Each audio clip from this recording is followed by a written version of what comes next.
नमस्कार. कट्टा कोल्हापूरवरती मी सरदार जाधव आपल्या सर्वांचं स्वागत करतो.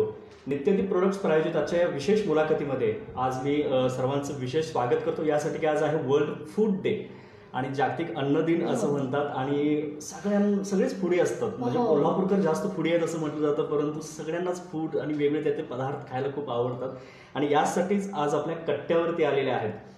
कोल्हापूरच्या सुगरणींना सुग्रास चवीचे पदार्थ सहजरित्या शिकवणाऱ्या आणि विविध पुरस्कार विजेत्या टीव्ही चॅनलवरती ज्यांना आपण बघितलं आहे वेगवेगळे फूड्स किंवा हे रेसिपी शिकताना अशा पाककला तज्ज्ञ सौ मंजिरी कपडेकर मॅडम आज आपल्या कट्ट्यावरती आलेल्या आहेत. त्यांचं मी पहिल्यांदा स्वागत करतो. मॅडम तुमचं स्वागत आहे. आणि वर्ल्ड फूड डे आहे आणि फूड बद्दल रेसिपी आणि इतर गोष्टी सांगण्यासाठी आपण किचनमध्येच सहसा असतो. आज कट्ट्यावरती त्याच्याबद्दलची बातचीत होणार आहे. इतर वेळी त्याच्याबद्दलची माहिती मॅडमांच्या युट्यूब चॅनलला किंवा मॅडमांना ऑनलाईन आपण बघू शकतो, परंतु आज त्यांची वाटचाल याच्यावर कशी आहे याबद्दल आपण थोडक्यात जाणून घेणार आहोत. मॅडमांची ओळख करून द्यायच्या आता मी दिलेलीच आहे.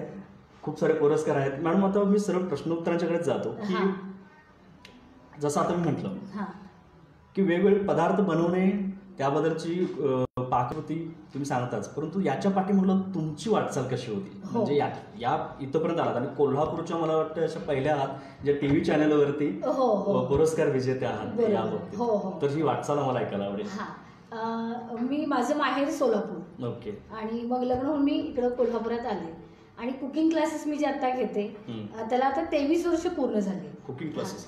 23 वर्ष पूर्ण झाली आणि हा प्रवास खरं तर खूप छान होता. म्हणजे मी हौसेने ह्या क्षेत्रात आले.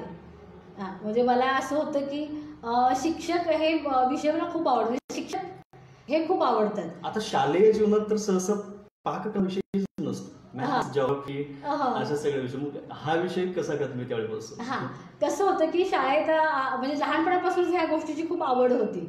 तर मी अगदी लहानपणापासून हे सगळं करते. म्हणजे स्वयंपाक करणे, स्वयंपाकघर ह्याविषयी मला खूप आवड आहे. म्हणजे अगदी जेव्हा आम्ही मैत्रिणी जर एकत्र असतो तर कुणाच्या घरी गेलं तर सगळ्या जणी गप्पा मारत बाहेर बसल्या तर मी त्यांच्या आईच्या बरोबर किचन मध्ये काहीतरी काय करायचं काकू वगैरे असं बघणं, ह्या गोष्टी मला पहिल्यापासूनच आवडायच्या. आणि शाळेत पण असं होतं की आम्हाला कार्यानुभव एक विषय होता आणि त्याच्यामध्ये पदार्थ म्हणजे बेकिंगचं शिकवलं जायचं. जे केक आणि बिस्किट त्यावेळेस आम्हाला शिकवत होते. ढोकळा करायला, केक करायला, बिस्किट, दडपे म्हणजे छोटे छोटे पदार्थ आम्हाला तेव्हा शिकवले जायचे.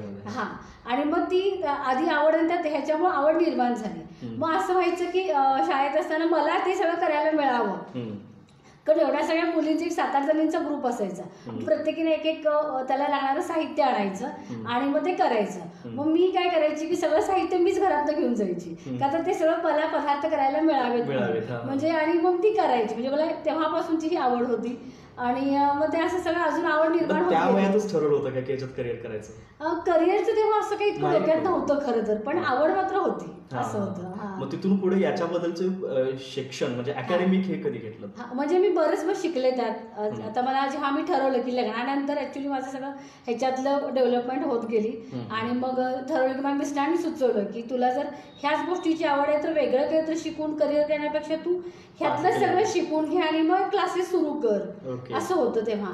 मग मी त्या विषयावरती भरपूर शिकून घेतले. म्हणजे माझं माहेर सोलापूर, तिथं शिकले, आपल्याला कोल्हापुरात शिकले, पुण्यात शिकले, वेगळ्या हॉटेल्समध्ये जाऊन शिकले. अगदी प्रॉपर सगळं शिक्षण घेऊन मग मी सगळ्या रेसिपी 1 वर्षभर मी त्याच्यावर अभ्यास करतोय. कशा पद्धतीने आपण क्लास घेतले पाहिजेत, काय केलं पाहिजे, त्यात कुठल्या रेसिपी असल्या पाहिजेत, मग त्या सगळ्या लिहून काढणं, ज्या मला शिकवायचे त्या सगळ्या मी स्वतः करून पाहणं, वेगवेगळे प्रकार त्यातले करून पाहणं, हे सगळं मी जवळ वर्षभर तयारी केली आणि मग क्लासेस सुरू केले. अशा पद्धतीने हे झालं. आता चहा ते जेवण, सरबत, नाश्ता, स्नॅक्स, शाकाहारी मांसाहारी जेवणापर्यंत सर्वच काही तुम्ही शिकवता. मग या सगळ्या गोष्टी तर सुरुवातीला आल्या नसतील, म्हणजे तुम्ही आता ते शिकला. बरोबर. त्यानंतर हे सगळं घेऊन तुम्ही टीव्ही चॅनल पर्यंत गेला. म्हणजे ही वाटचाल कशी होती? आता घरगुती तुम्ही बनवत होता, घरगुती वेगवेगळे पदार्थ पाहुणे वगैरे आल्यानंतर आपण ते आवडून, परंतु चॅनल पर्यंत स्टेज पर्यंत कसं? आता कसं होतं की 2006ला आपलं कोल्हापुरातलं बी चॅनल आहे ना, त्यांच्याकडं मैत्रीण रेसिपी शो सुरू झाला आणि तो मग मला करायला मिळाला. आणि मग त्या ह्याच्यातून मला खूप छान संधी मिळत गेली. मग माझ्या आवडीचं क्षेत्र असल्यामुळे काय झालं, आणि माझे क्लासेस ऑलरेडी त्याच्या आधी 10 वर्ष माझे क्लासेस सुरूच होते कुकिंगचे, त्यामुळे मला ते लोक अप्रोच झाले. मग मी तो कार्यक्रम इतका मनापासून केला की जवळजवळ त्याचे 600 पेक्षा जास्त एपिसोड माझे झाले आणि खूप छान सगळं झालं.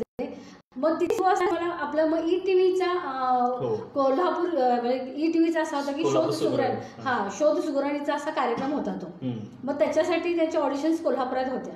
मग मी ती ऑडिशन्स अशीच दिली आणि खरं माझी मस्त निवड झाली त्याच्यात. आणि मग त्यातून पुढे एक टप्पे होत वेगवेगळ्या जवळजवळ 2 वर्ष ती स्पर्धा सुरू होती. आणि मग सगळ्या वेगवेगळ्या थीम घेऊन आम्हाला प्रत्येक पदार्थ करायला द्यायचे. मग ते पदार्थ केले जायचे, त्याच्यातनं निवड व्हायची. अशा पद्धतीनं आम्ही फायनल पर्यंत मग मी गेले तिथे. आता हे पदार्थ तुम्ही बनवायला, वेगवेगळे पदार्थ बनवायला तुम्ही स्वतः शिकायचा, बरोबर, काही प्रयोग करत असाल रेसिपी वगैरे. बिघाड झाले किंवा वेगळं काय झालं तर मग ते खायचं कोण?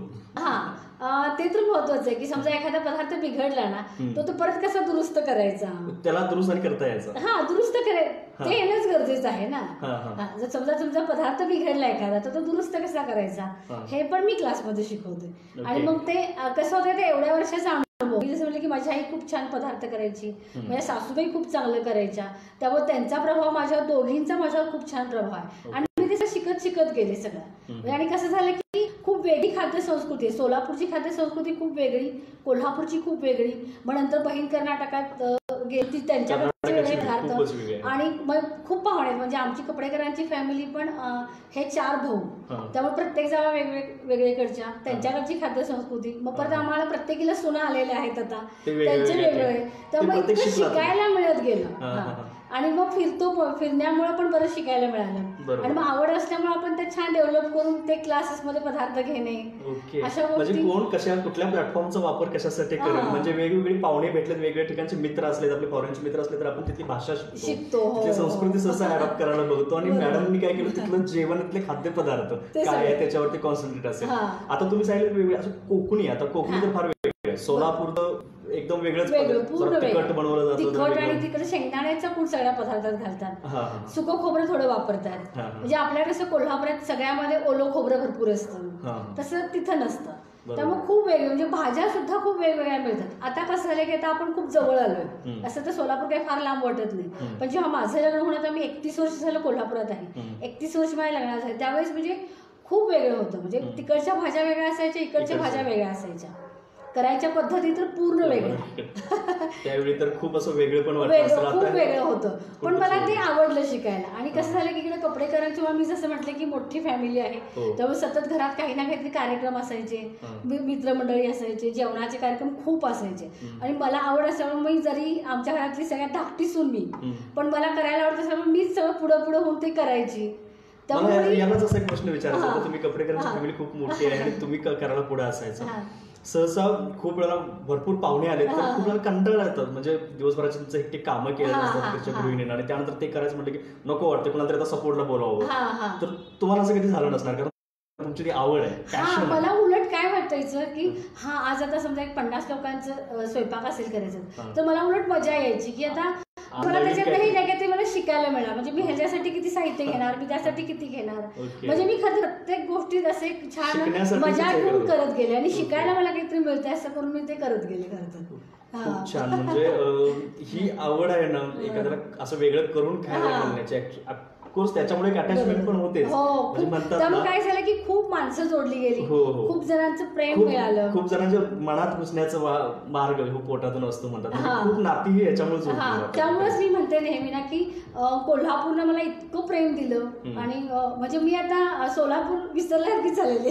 सोलापूर जेवण वगैरे तर विसरलं नाही, ते कसं विसर, पण छान इथं वातावरण, प्रेम, आणि म्हणजे मी पूर्ण अशी मिक्स होऊन गेले छानपैकी. तुम्ही आता इतके पदार्थ बनवताय, बाहेरचे डेझर्ट्स म्हणतात किंवा फॉरेनची वेगळी फूड्स आहेत, तर त्याच्यामध्ये ते काही ते सुद्धा आम्ही सगळे कॉन्टिनेंटल सुद्धा आम्ही सगळं करतो. म्हणजे अगदी थाई रेसिपीज करतो, त्यानंतर मेक्सिकन, इटालियन, हे सगळे पदार्थ आम्ही करतो. म्हणजे त्यातलं मग स्वीट डिश असू दे किंवा राईसचे प्रकार असू दे किंवा तिकडचे काही वेगळे वेगळे असतात, ते सुद्धा सगळे मी शिकून त्याचे सुद्धा मी क्लासेस घेतो. मॅडमांचं सगळ्यात सांगण्याची महत्वाची गोष्ट म्हणजे मॅडमांच्याकडे जसं मगाशी आम्ही ऑफ द रेकॉर्ड म्हणजे इंटरव्ह्यूच्या आधी बोलत होतो की पाककला शिकण्यासाठी आपल्याला पहिल्यांदा असं मनात येतं की खूप साऱ्या गृहिणी जात असते, मुली जात असते ज्यांना पुढे कुठेतरी गरज आहे. परंतु उच्च शिक्षित मुलींच्या बरोबर खूप सारे जास्ती असं जेंट्स लोकही जातात. आणि ही एक कला आहे. म्हणजे याच्यामध्ये काय आता हे राहिलं नाही की जेवण बरोबर यांनीच करायला पाहिजे, कला आणि आवडही आहे. तर या अनुभवाबद्दल काय सांगा की आता वेगवेगळे पदार्थ शिकण्यासाठी वेगवेगळे लोक येतात. बरोबर, अगदी त्यांना मॅनेज करणं किंवा ही बाहेरचे वेगळे येतात. हो हो. आता कसं की क्लासमध्ये आपल्या की नाही माझा एक 15 दिवसांचा कोर्स असतो की त्याच्यामध्ये मी तुम्हाला अगदी रोजचा स्वयंपाक म्हणजे कुकर लावणे, कणिक मळणे तिथपासून ते तुम्हाला मी सगळं शिकवते. म्हणजे त्याच्यापासून मग सगळे पंजाबी डिशेस सगळ्या हॉटेलमध्ये असतात तशा पद्धतीच्या, नॉनव्हेजचे सगळे प्रकार, त्यानंतर मायक्रोवेव्हमध्ये कसे पदार्थ करायचे, नाश्त्याचे प्रकार, जे तुम्ही अगदी नाश्त्यापासून डेझर्ट्स पर्यंत सगळं मी त्याच्यात तुम्हाला शिकवते. म्हणजे एकदा आपल्याकडे मुलगी क्लासला आली ना की ती सगळं शिकून बाहेर पडते. हा. आणि दुसरी गोष्ट म्हणजे आता असं राहिलं नाही, पूर्वी एक कन्सेप्ट होता की शिकलेली मुलगी आहे म्हणजे ती स्वयंपाक करणार नाही, तर असं नाही. आता उलट मुलींना सगळं करायचं असतं. त्याचं शिक्षण झालेलं असेल ना तरी त्यांना ते स्वयंपाक पण करायचं आहे, त्यांना सणवार पण करायचे आहेत, त्यांना सगळं स्वतःला पण छान मेंटेन करायचंय, छान राहायचं आहे. तर हा मला उलट हल्लीच्या मुलींचा आणि हल्लीच्या आपल्या ह्या पिढीचा म्हणजे स्वभाव खूप आवडलाय. म्हणजे की हे त्यांची जी हे आहे डोक्यात की आपण सगळं छान केलं पाहिजे. आणि त्यामुळे कसं की स्वतःची डेव्हलपमेंट होत जाते. त्यामुळे माझ्याकडे अगदी उच्च शिक्षित डॉक्टर असू दे, वकील असू दे, छान MBA करणाऱ्या, बाहेरच्या देशात जाऊन आलेल्या अशा सगळ्या मुली माझ्याकडे शिकायला येतात. त्याचबरोबर कसं होतं की आता मुलीचं शिक्षण झालं की मग आता लग्नाचं बघायला सुरू होतं, पण शिक्षणामुळं आणि इतर ह्या गोष्टीमुळे स्वयंपाक करायला किंवा शिकायला वेळच मिळाला नसतो. किंवा मग घरी आईला मग टेन्शन होतं की आता लग्न करायचं आणि मग काय करायचं. तर त्या आया माझ्याकडे मुलींना घेऊन येतात, त्या मस्त तयार होतात. आणि मग त्यानंतर आणखी एक असं होतं की ज्या मुलींना आधी शिकायला मिळालं नाही पण लग्न झालेलं आहे आणि मग त्या कोल्हापुरात आल्या आणि मग त्यांचे सासू सासरे मला त्या मुलींना माझ्याकडे घेऊन येतात शिकण्यासाठी. आणि हा की मग की आता असं सुनबाईंना आमचं शिकवा किंवा तिला आता हे शिकायचंय वगैरे. आणि खरं सांगू का, मला ह्या मुली ज्या येतात ना त्या माझ्या मुलीच होऊन जातात घरातल्या. आणि काय होतं की आता आपण काय म्हणतो की बाहेर सासरी गेले मुलींना म्हणजे आईचं नाव निघतं, तर आता सगळीकडे माझ्या विद्यार्थिनी त्यांच्याकडे माझं नाव निघतं. आणि त्या मुलींच्या आईंना असं म्हणतात त्या की जी शिदोरी आम्ही द्यायला पाहिजे तुम्ही आमच्या मुलींना दिलेली आहे सगळं शिकवण्याची वगैरे. तर हे खूप छान वाटतं. आता इतके शिकायला घरी येतात, वेगवेगळे पदार्थ वेगवेगळे प्रकारचे बनवलेले असतील, त्याच्या टेस्ट घरात तर एकदम दररोज पंचपक्वान्न पण नाही, किती भरपूर पदार्थ टेस्ट करायला खायला. मला हे विचारायला आवडेल की तुम्ही हॉटेलच्या लोकांना पण हे शिकवता कुकिंग आणि इतर गोष्टी, तर याला परफॉर्मन्स रिस्पॉन्स कसा आहे? खूप छान आहे. म्हणजे आता हल्ली तर प्रोफेशनली क्लासेस खूप सुरू आहेत, कारण लोकांना खाण्याची आवड आहे. म्हणजे हा सर्टिफाईड कोर्स आहे? हा सर्टिफिकेट पण आहे, ज्यांना हवं त्यांना देते, ज्यांना नाही आम्हाला फक्त शिकायचंय तसंही शिकवते. आता जे प्रोफेशनली क्लास आहेत त्यात आता कसं आहे की तुम्हाला मी सगळं शिकवते, नॉनव्हेज असू दे, व्हेज असू दे, कॅफेसाठी लागणार असू दे, पिझ्झा, बर्गर, सँडविचेस, शेक्सचे वेगवेगळे प्रकार, मॅगीत सुद्धा वेगवेगळे प्रकार आपल्याला येतात. अगदी हे सगळं कॅफेसाठीच शिकवते. किंवा हल्ली फूड कार वगैरे असतात बघा, किंवा बुलेट बार्बेक्यू वगैरे, तर ते सगळं मी शिकवते. आता भरपूर जण एवढा तर मी इतक्या लोकांना बार्बेक्यूज वगैरे शिकवलेले आहेत आणि त्यांचे सगळ्यांचे व्यवसाय सुरू झालेले आहेत. ते खूप छान वाटतं. व्यवसाय सुरू करण्याआधी हे शिकायला पण येणारे लोक आहेत. कसं आहे की आता तुम्ही आता आपण गेल्या 6 महिन्यात जी सगळी आपल्याला लॉकडाऊनमुळे आणि सगळ्यांचे धंदे बऱ्यापैकी खूप त्रास झालेला आहे सगळ्यांना आर्थिक दृष्टीने. ज्यांचे जॉब वगैरे प्रॉब्लेम झाले ते व्यवसायाकडे वळायला लागलेले आहे. तर मग असं होतं की व्यवसाय नवीन सुरू करायचं म्हणलं की आता जर हा व्यवसाय करायचा असेल तर तुम्ही नवीन कुक ठेवणं, त्याचा पगार देणं, हे सगळं परवडत नाही. तर मग बऱ्याच वेळा असं होतं की मी उलट सजेस्ट करते की तुम्ही स्वतः शिका आणि स्वतः करा. म्हणजे कसं होतं की तुम्ही कुकवर अवलंबून राहिला की तुम्हाला तुमचा धंदा कधी मागे येईल सांगता येत नाही. तशी तुम्ही स्वतः शिकून स्वतः करा. कुक जरी ठेवलं तर तुम्हाला स्वतःला आलं पाहिजे. बरोबर. यामुळं तर ही फार मोठी गोष्ट आहे. लोकांचा याच्याकडे पण चांगलं हे असेल. सगळ्यात जास्त लोक शिकायला येणारे कशातले आहेत? म्हणजे घरगुतीच जेवण बनवण्यासाठी शिकायला येणारे आहेत की कशातले? नाही, ज्यांना आवड आहे ती सगळी जण येतात खरं तर. म्हणजे मुली वगैरे मी तुम्हाला सांगितलं गृहिणी आहेत. आता कसं होतं की आता माझ्या एखादी असेल पण तिला त्यावेळेस नाही शिकायला मिळालं, तर आता मला छान पदार्थ बनवून माझ्या मुलांना खाऊ घालायचे, माझ्या नवऱ्याला, घरच्यांना सगळ्यांना खाऊ घालायचं, त्या सगळ्या जणी येतात. माझ्याकडं सगळ्यात मोठे म्हणजे 75 वर्षाच्या आजीबाई क्लास देत की त्या अगदी बाहेरच्या देशात त्यांच्या मुलींना राहायला गेल्या की इथले सगळे पदार्थ शिकलेले माझ्याकडे त्या त्यांना करून खाऊ घालायचं त्यांना माझ्या पद्धती, म्हणजे आपल्या पद्धतीचं सगळं. म्हणजे मला इतकं त्याचं छान वाटतं. त्यानंतर जेंट्स सगळे असतात. म्हणजे तुम्ही जसं मगाशी म्हणालात की आता सगळ्यांनी स्वयंपाक, मुलांना सगळ्यांना स्वयंपाक आला पाहिजे, तुम्हाला स्वतः पुरतं ते सगळं करता आलं पाहिजे. तर मी बाहेरच्या देशात जी मुलं जाणारी आहेत त्यांना मी मायक्रोवेव्हमध्ये तुमचा रोजचा स्वयंपाक कसा करायचा, म्हणजे डाळ असू दे, भात असू दे, इडली वगैरे हे सगळे पाहतो, मटण शिजवणे, चिकन शिजवणे, म्हणजे तुमचं तुम्हाला कमीत कमी करून खाता आलं पाहिजे असं हे मुलांना मी शिकवते. त्यानंतर माझ्याकडे एक बँकेचे मॅनेजर, म्हणजे त्यांना खूप पदार्थ करायला आवडत होतं, पण त्यांच्या त्या नोकरीमुळे त्यांना जमलेलं नव्हतं ते शिकायला. तर ते जेव्हा रिटायर झाले तेव्हा त्यांनी माझ्यावर क्लास जॉईन केला. हो, नंतर तो 15 दिवसांचा कोर्स केला. हा एक विरंगुळा छंद म्हणून पण फार मोठी गोष्ट आहे. अगदी बरोबर आहे. हो हो, म्हणजे ध्यान धरलेले लोक जातात, व्यायाम केल्यानंतर जसं फ्रेश येतो किंवा एखाद्याला गाणी ऐकल्यानंतर फ्रेश वाटतं, तसं हा एक छंद असू शकतो. किंवा मित्रमंडळींना गोळा करून आपले पदार्थ करून खाऊ घालणे. हा, मग त्यामुळे मला हे खूप आवडतं, पण माझ्या नोकरीमुळे कधी जमलं नव्हतं. तर मला असं छान सांगावं वाटतं त्यांच्याबद्दल की ते दिवाळीच्या पदार्थांपासून ते सगळं माझ्याकडे शिकले. म्हणजे हा कोर्स केलाच शिवाय दिवाळीचे पदार्थ म्हणा हे सगळं ते शिकत गेले याच्यात. ओके, मला या दिवाळीच्या पदार्थाची आठवण काढली मला विचारायचं आहे की आता सध्या नवरात्री येते, घटस्थापना आहे उद्या. तर नवरात्रीत आपल्याकडे आता वेगवेगळे पदार्थ बनवतात, परंपरागत बनवण्याची पद्धती आहे. काय विशेष बनवता येईल किंवा वेगळे पदार्थ काय बनवता येतील आता बघणाऱ्या आमच्या दर्शकांना, किंवा आता ते घरी सांगतील मग आता हे पदार्थ मॅडमनी सांगितले म्हणजे आपण आता ट्राय करून बघूया काय बनवता येईल. आता मी सांगते की आपल्याकडे कोल्हापुरात नवरात्राच्या उपवासापर्यंत नुसती फळं खाऊन करतात, किंवा मग त्यावेळेस खूप असं की आपल्याकडे हे खाल्लं जात नाही, फराळाचे पदार्थ जास्त खाल्ले जात नाही. किंवा कुणाकडे एक वेळ जेवून करतात. तर मला ज्या आपल्या जे प्रेक्षक आहेत किंवा ज्या मैत्रिणी आहेत की जे फक्त फराळाचे पदार्थ खाऊन करतात, तिखट मीठ वगैरे खात नाही, तर त्यांच्यासाठी मी असं सांगू इच्छिते की त्यांनी आपण छान हेल्दी राहण्यासाठी, एनर्जी व्यवस्थित टिकून राहण्यासाठी तुम्ही खजुराचा शेक करून खाऊ शकता.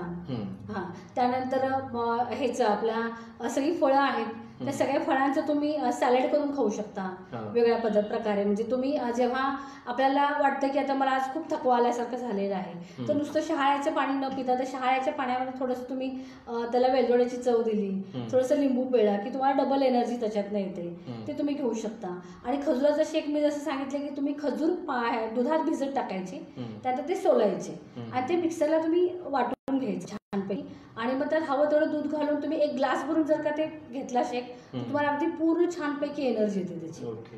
आणि ज्यांच्याकडे नैवेद्य असतो त्यांच्याकडे देवी म्हणजे शेवटी एक स्त्री आहे, तर बायकांना काय आवडतं की छान गोड पदार्थ, खमंग पदार्थ, मस्त छान छान सुवासिक फुलं, गजरे, हे देवीला सगळं आवडतं. तर त्यातनं मग तुम्ही बरेच पदार्थ ह्याच्यात केले जातात पारंपरिक. म्हणजे ज्यांच्याकडे कशा पद्धतीनं, कोणाकडे थालीपीठ असतात, कोणाकडं आंबाड्याची भाजी असते, आंबोड्या पण केलं जातं. त्यात हॅग्रीव हा एक प्रकार आहे की जो खास दसऱ्याच्या ह्या 10 दिवसात केला जातो.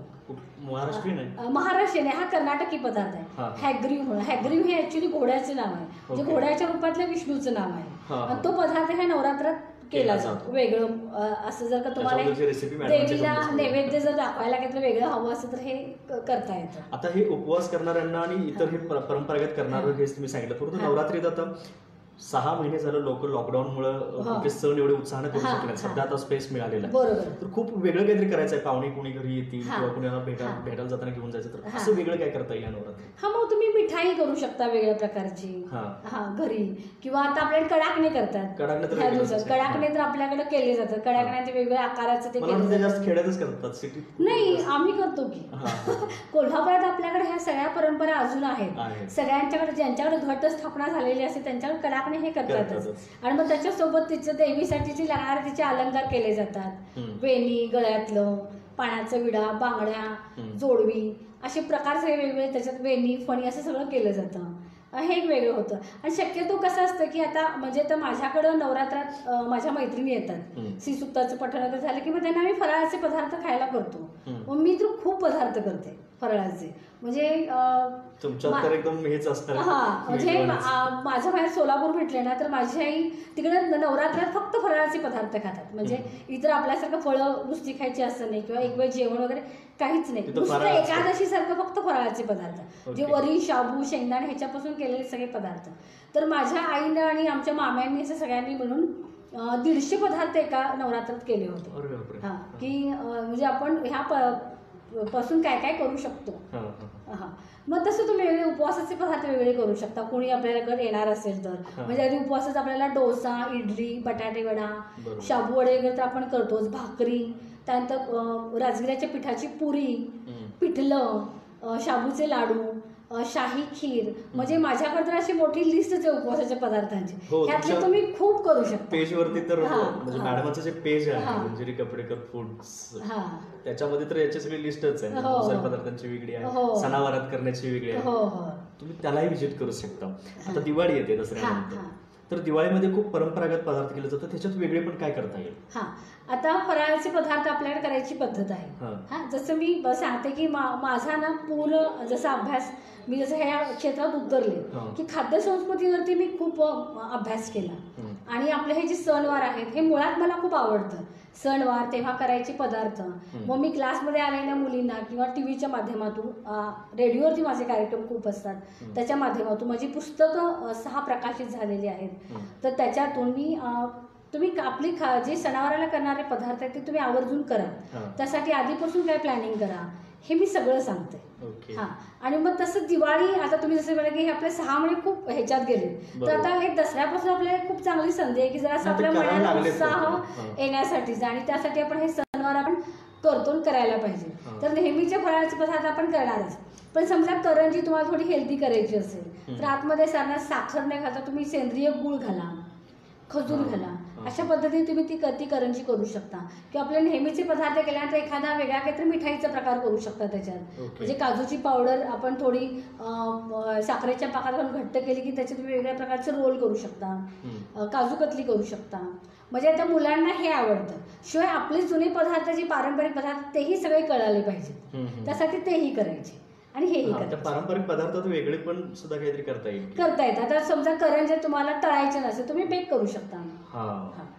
आता आपल्याला ते बेक करता येतात. समजा आता कोण अगदी डाएट कॉन्शियस आहे, त्यांना नको आहे खूप तेलकट तुपकट, तर तुम्ही बेक करू शकता. आपल्या परंपरागत सोडून इतर, आता नवरात्री तर सगळे देशभर साजरे केले जातात, आपली लोक बाहेर राहतात अब्रॉडला, तेही करतात, तर ते काही वेगळे पदार्थ करत असतील नवरात्रीत. गुजराती लोक वेगळे करतात, तर कुठले वेगळे असतात की जे आपल्या लोकांना व्हरायटीज करायची हौस असते. हो बरोबर. त्यांना फक्त त्याचं मार्गदर्शन हवं असतं की हे सुद्धा करता येईल. तर असं कुठले आहेत का? आता गुजरातमध्ये त्यांचं एक आहे, एक वडीचा प्रकार असतो. जसे आपण बेसन लाडू करतो ना, तसं त्यांच्याकडे तो एक वडीचा प्रकार असतो की ज्याला म्हणजे ते बेसन लाडू करायला आपण कसं डायरेक्ट तुपात बेसन भाजतो, तर इथे तसं न करता त्यांनी काय करतात, तूप आणि दूध लावून त्या पिठाला ठेवायचं, त्यानंतर ते झाकून ठेवून त्यानंतर त्याचं तो काढायचं पीठ, ते हाताने चांगलं मिक्स करून घ्यायचं की त्याच्याशी थोडे बारीक बारीक बारीक बारीक त्याचे कण तयार होतात दूध आणि तुपामुळे.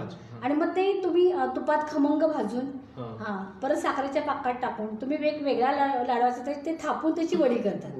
म्हणजे मला काय सांगायचं की तेच पदार्थ असतात, म्हणजे बेसन असू दे, मैदा असू दे, तेच सगळं घेऊन तिथं आपण त्यांच्याकडे हा वडीचा एक प्रकार केला जातो.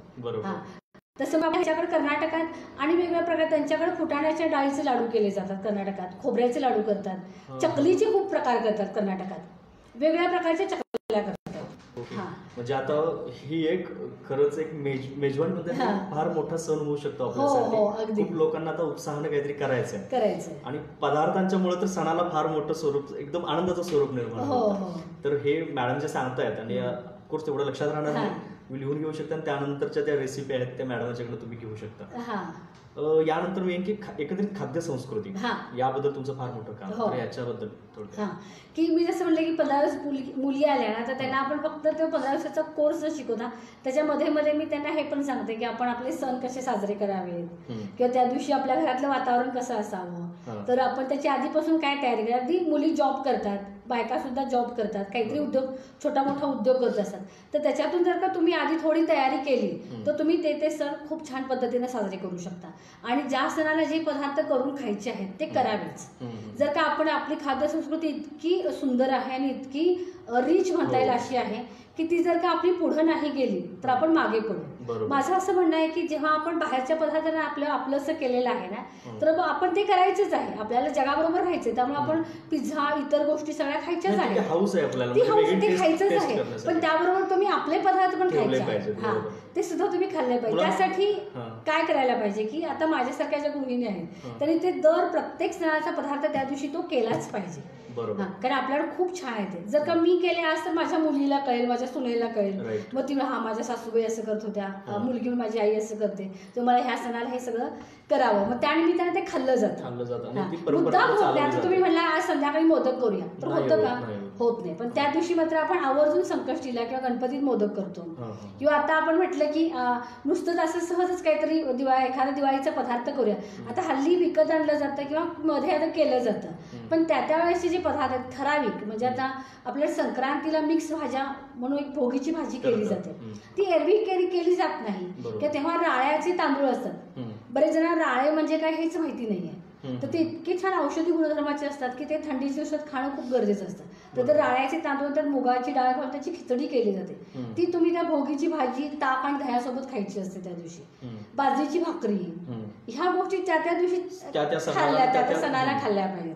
त्यासाठीच ते हे केलेलं आहे. आणि खाद्य संस्कृती जपण्यासाठी जर का आपण ही जपली नाही तर आपल्या मुलांना कळणार. मला वाटतं अजून एक मुद्दा ह्याच्यात आहे सायंटिफिक, की त्या प्रदेशानुसार जे खाद्यपदार्थ आहेत ना ते शरीराला तिथल्या लोकांना तेच योग्य असतं. बाहेरचे असतात ठीक आहे, परंतु त्याला ते परत आणि अनुकूल होण्यासाठी वेळ जातो आणि हे सुटेबल झालेलं असतं. बरोबर. आणि कसं होतं की आपल्या पूर्वजांनी इतकं छान नियोजन केलेलं आहे सगळ्या सणावारांचं, त्यावेळेस काय खायचं आणि काय खायचं नाही याचं, फक्त ते आपण करायचं. आपलं वेगळं डोकं चालवायचं सुद्धा गरज ते खाण्याचं बदलत गेलेलं आहे. ते खूप छान आहे ते सगळं. म्हणजे आता ऋषी पंचमी असते, गणपती आले की त्याच्या दुसऱ्या दिवशी तेव्हा सगळ्या वेलीच्या भाज्या खायच्या की ज्या दुर्लक्षित आहेत. एरवी कोणी पडवळ, दुधी भोपळा ह्या भाज्या खात नाहीत, पण ती ऋषी पंचमीची भाजी इतकी सुंदर असते की ती त्यानिमित्तानं खाल्ली जाते. आता मी जर म्हणलं उद्या मी ऋषी पंचमीची भाजी करते, तर नेमकं त्या सीझनला त्या सगळ्या भाज्या मिळायला पाहिजे. त्या सीझनला मिळणाऱ्या भाज्या, त्याचा उपयोग हे खूप छान आहे आपल्याकडे. आता गौरी आल्या की त्या 5 प्रकारच्या पालेभाज्या एकत्र करून त्याची भाजी केली जाते. तेव्हा पाऊस असतो, तेव्हा नुकताच पडून श्रावण महिना झालेला असतो, तर भरपूर पालेभाज्या आलेल्या असतात. तर त्या सगळ्या भाज्या एकत्र करून त्याची भाजी करणे, ती किती पौष्टिक झाली बघा. असं आहे. त्यानंतर आपल्याकडे त्याच्या आधी मग जेव्हा नागपंचमी असते किंवा भावाचा उपवास म्हणून करतात, कोल्हापुरात तो खूप छान प्रकार आहे की भावाच्या उपवासाला सगळी पिठं म्हणजे धान्य भाजून त्याची थालीपीठं करतात. त्यानंतर गव्हाचं पीठ भाजून त्याचे लाडू करायचे. त्यानंतर तांदूळ भाजून त्याचा मसाले भात करायचा. म्हणजे तेव्हा हवा खूप कुंद असते, खूप ढगाळ हवा असते. जर जड पदार्थ खाल्ले तर ते पचणार नाही. त्यामुळे मग असे हलके पदार्थ खाण्याची पद्धत. त्यामुळे हे फक्त करत राहायचं. प्रत्येक सणाचं वैशिष्ट्य आहे आपल्या. दिवाळीत आता जसं म्हटलं आपण, दिवाळीत हवा छान असते, भरपूर थंडी असते, आपल्याला भरपूर तुम्ही थोडे जड पदार्थ खाल्ले तर ते तुम्हाला चालू शकतात. मग दिवाळी हा थोडा चैनीचा आणि थोडासा देवाचा असा दोन्ही विषय आहे तो. तेव्हा तुम्ही वेगळे पदार्थ करून खाऊ शकता, घरी छान छान पदार्थ बनवू शकता. तेव्हा फराळाचे पदार्थ, मिठाया, खाद्य संस्कृतीबद्दल अजून आम्हाला ऐकायचं आहे, कारण ही फार मोठी गोष्ट आहे. आणि ती सणवार म्हणजे आपल्याला वाटतं की ठीक आहे या सणाला गोडवा म्हणून केला असेल, परंतु त्याच्या पाठीमागे फार मोठा विचार आहे. जसं आता तुम्ही सांगितलं तसं तो जो ऋतू असतो तोही असेल त्याच्यात गृहीत धरलेला. आणि ह्या परंपरा का जपल्या पाहिजेत, जे तुम्ही आता सांगितलं की खरंच जर आपण नवीन काहीतरी आणायला गेलो, नवीन काहीतरी विकत घेऊन ठीक आहे आपण ते बनवलं नाही, तर ती परंपरा आपण खंडित करत असतो. जे एवढी विचारपूर्वक निर्माण केलेली ती आपण खंडित करायला नको. आणि हे मला असं वाटतं की प्रत्येक घरातल्या बाईचं ते कर्तव्य आहे की आपली खाद्य सगळ्यांचंच की ती आपल्या पुढे नेली पाहिजे. म्हणजे पुढच्या पिढीपर्यंत ते पोहोचवलं पाहिजे आणि त्याचं महत्व सगळ्यांना पटवून दिलं पाहिजे. म्हणजे परंपरा ह्या फक्त काय म्हणजे कर्मकांड किंवा इतर गोष्टी नाही, खाण्यासाठीच्या खूप चांगल्या परंपरा. हेल्थसाठी तुम्ही जर का त्या ऋतूप्रमाणे वागत गेला तर तुमची हेल्थ चांगली, तुमची हेल्थ चांगली झाली की तुम्ही जास्त चांगले कार्यक्षम राहाल, भरपूर काम करू शकाल. बरोबर. जर का तुम्ही चुकीचं करत गेला, आयुर्वेदामध्ये सांगितलेलं सगळीच खाद्य संस्कृती ऋतूनुसार जसं खायला सांगतात ते आपल्याला ऑलरेडी सगळं आहे. आता सांगा तुम्ही संक्रांतीला आपण तिळाचे पदार्थ खातो, भरपूर थंडी असते, त्यामुळे तेव्हा गरज असते. आता ते तिळाचे पदार्थ आपल्याकडे कधी श्रावणात करत नाही, कारण तेव्हा जड ते असते, तेव्हा जड इतकं आपल्या शरीराला चालणार नसतं, त्यामुळे तेव्हा हलके पदार्थ. असं हे सगळं खूप छान ठरलेलं आहे. त्या पद्धतीने सगळं ते खावं. खरंच वर्ल्ड फूड डे आज आहे आणि वर्ल्ड म्हणजे आपण फुडी असतोच, फुडी काही खात राहतो, परंतु ते खाण्यापाठी मग केवढं मोठं शास्त्र आहे. आता मी माझा एक लेख आहे की ज्याच्यात मी गुढीपाडवा, गुढीपाड्याला आपल्याला कडुलिंबाची चटणी करतो आपण, खातात त्याची चटणी करून ती खाल्ली जाते पहिल्यांदा. आणि मग तुम्ही बाकीचं जेवायचं असं असतं किंवा तशी श्रीखंड आवर्जून खातात. तर ते त्यापासून ते होळीपर्यंत, होळीला पोळी काय करायची, किंवा धुलीवंदनच्या दिवशी नॉनव्हेज का खायचं, इथपर्यंतचे सगळे माझे लेख आणि हे प्रसिद्ध झालेले आहेत. म्हणजे प्रत्येका पाठीमागे काहीतरी कारण, प्रत्येकासाठी एक छान कारण आहे आणि ते आपण केलंच पाहिजे असं मला वाटतं. बरोबर. फूड जिभेचे चोचले पुरवण्यासाठी जेवढा आपण त्याच्याकडे बघतो ना, नाही ते आहेच ना, जिभेचे चोचलेच आहेत त्याच्यात. हेल्थसाठी महत्वाचं आहे आणि ते फक्त करत राहिलं तर आपली तब्येत छान राहणार आहे. बरोबर. आणि तुम्ही जास्त, मी जसं म्हणलं की तुम्ही जास्त काम करणे, तुमच्या जीवनात जास्त यशस्वी होणे हे तुम्ही होणार आहे त्याच्यामुळे. म्हणजे खाण्यावरती लक्ष ठेवणं, सगळ्यात महत्त्वाचं चांगलं खाणं बनवणं सगळ्यात महत्वाचं, ते येणं गरजेचं आहे. आणि जे काही आपण करू ते मनापासून करायचं. बरोबर. म्हणजे उगाच करायचं म्हणून नाही करायचं, अगदी छान मनापासून करायचं. म्हणजे ते त्या प्रकारे जेवण तयार होत असतं. आणि कुठलं पण काम, जेवण करायचं असू दे, इतर कुठल्या, आता मी हे करायला नाही, ते मनापासून, जे त्यातनं जो आनंद मिळतो तो आपण सांगू शकत नाही, तो अनुभवायचा असतो. मी ते जेवणात उतरतंय. तेच तुमचे विचार, तुमचं प्रेम, त्याच्यातून त्याची चव आणखी वाढते. म्हणजे खूप ठिकाणी आपण ऐकतो ना की अरे शिरा इथं खाला, परंतु तोच मंदिरात प्रसाद म्हणून वेगळा.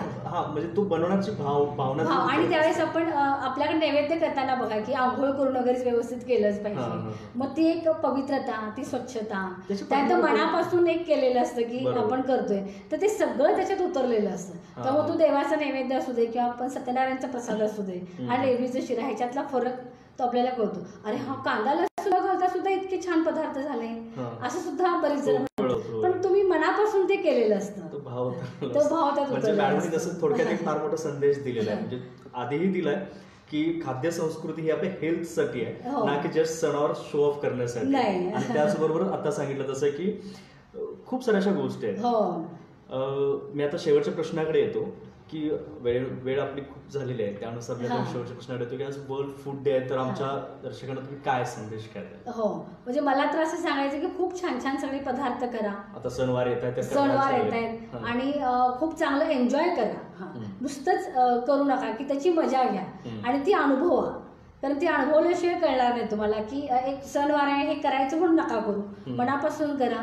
आणि स्वतःचं म्हणजे एक अंतर ठेवून आता आपल्याला ते गरजेचं आहे की स्वतःला सांभाळून काळजीनं सगळे पदार्थ करा, सणवार साजरे करा आणि त्याची मजा घ्या, असं मला अगदी मनापासून सांगायचंय. आणि आपली खाद्य संस्कृती इतकी प्रगल्भ आणि इतकी छान आहे की त्याचा जास्तीत जास्त प्रचार करा, स्वतः करा आणि इतरांना पण ते सगळं सांगा. म्हणजे पुढे ते गेलं पाहिजे. मॅडम धन्यवाद. आणि पुन्हा एकदा तुम्हाला वर्ल्ड फूड डेच्या शुभेच्छा, तुम्हाला सर्वांना शुभेच्छा.